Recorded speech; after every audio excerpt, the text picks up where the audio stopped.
people always tell you, don't work with your family, don't work with your friends. And after I got done with that, I was like, I'm never working with my family. I'm never working with my friends again. Like, it's just hard and it's a different layer. But now I do. My business partner, she's my best friend. And so it's different and it's working out really well. And we both love it. And so I think also being young and kind of being thrown into a position that I knew nothing about, and like being thrown into this company that I only had ever kind of had an arm's length from, it gave me a lot of opportunity to decide, like, am I going to sink or am I going to swim here? And I decided to swim. And I think it gives you some appreciation that you wouldn't have had for your father or for your family, kind of because you get a peek behind the curtains, go, man, there's a lot going on here. Didn't realize Dad had to deal with all this. That's really cool. Probably where my gray hair started, frankly.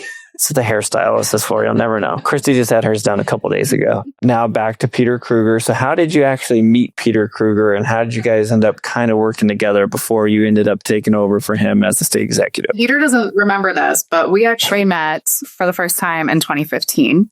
And it was during the state commerce tax fight. So the Sandoval? That was a Sandoval, yes, Roberson debacle, yeah. Where the Republicans ended up sweeping both the state Senate and the state Assembly for the first time in forever, and no one saw it coming. No one, not even the Republicans. And the state and the voters had just beat the margins tax, which was on the ballot the previous November, so November of 2014. And then 2015 session starts, and we have this commerce tax bill get introduced. Did the exact same thing that the margins tax was going to do. They just changed the name.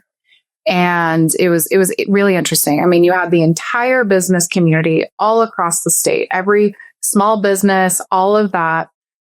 And a lot of those small businesses thought that the fight was over because they had defeated the margins tax with all of the business groups. And yet we got to the end of April, and I'll never forget the bill hearing being scheduled on Memorial Day, which, you know, most people think, oh, it's Memorial Day, there's nothing happening at the session. Oh, no. We work 120 days, all in the weekends, every holiday. So that's when they decided to do the hearing. And Peter, because he was the state exec for petroleum, and he had some other associations, very pro-business clients, was actively involved in those conversations. And it was 2015, and we're, you know, all of us as staff were sitting there, not allowed to be engaged. And, you know, the political side of things, we've got a job to do. But I remember, you know, calling my dad on my break and saying, you know, they're doing the commerce tax at this time today. And he was at some political breakfast, and I remember him jumping in the car, rushing down to get to Carson City. And of course, the hearing room was packed. Yeah. And my dad, to this day, still tells me that he got there a little bit late. Not that they had started yet, but the room was completely packed. They had multiple overflow rooms. And it was, Peter was sitting in the very front row, and he saw my dad coming. They had met a few times previously, but nothing, you know, super in depth yet. But Peter had gotten up and gave my dad his seat, because at the time, my dad was one of the presidents for NFIB in the state. And so he gave him his seat. And, you know, my dad told me that story later on. And I remember going and talking with Peter, you know, in the hallways. And I still tell him that story. And he's like, yeah, I remember. I'm like, yeah, I don't know if you do. Because he's still like, what year did we meet? And I go, 2015. He goes, okay. The commerce tax, for those that aren't familiar with it, tax in Nevada, essentially you're exempt under $4 million of annual revenue.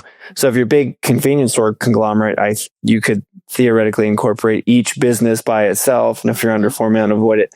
That's a hell of an administrative burden to carry just to avoid, in my opinion, an unnecessary tax. Yes. And up till just a couple of years ago, even if you didn't hit that $4 million threshold, you were still required to file a form. To prove that you didn't have that $4 million. And unlike other taxes that are pretty straightforward, like excise taxes or sales taxes, where you can, essentially it's charged to you, you can accrue it, you can pass it on. It's either a wash or it isn't charged to you, you accrue it, and then you pay the taxable entity.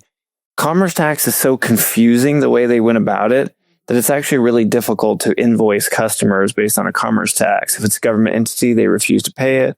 Some customers, if they're big enough, they refuse to pay it. So you kind of have to bake it into your cost of goods sold, which is not how a tax should be really handled. It was very confusing. The business community, I think, is still mad at Sandoval over this. It was a bad idea, in my opinion. my personal opinion. And there's still Republicans who voted for that tax 10 years ago who are still going to different lunches and dinners and events and still having to hear from constituents about how dare they vote and have, voted on that. And I think that is important, but I also think it's important to remember that there were a lot of deals cut behind the scenes. And I know quite a few of them as to what happened, why, where that money actually was going. There's some interesting parallels here. If you go and look back at how much money Tesla was actually getting from a tax incentive perspective, and I don't want to oust anybody here, but if you go look at some of those numbers, you can clearly see how and why they came up with those specific figures. And we all, for the last 10 years, have been somewhat trying to backtrack on some of that. Modified business tax is a big one that they've tried to kind of roll back. There's the not having to report anymore if you make under that $4 million threshold. There's the trying to raise up the threshold potentially to $5 million, all those little things. And we're all eating it up.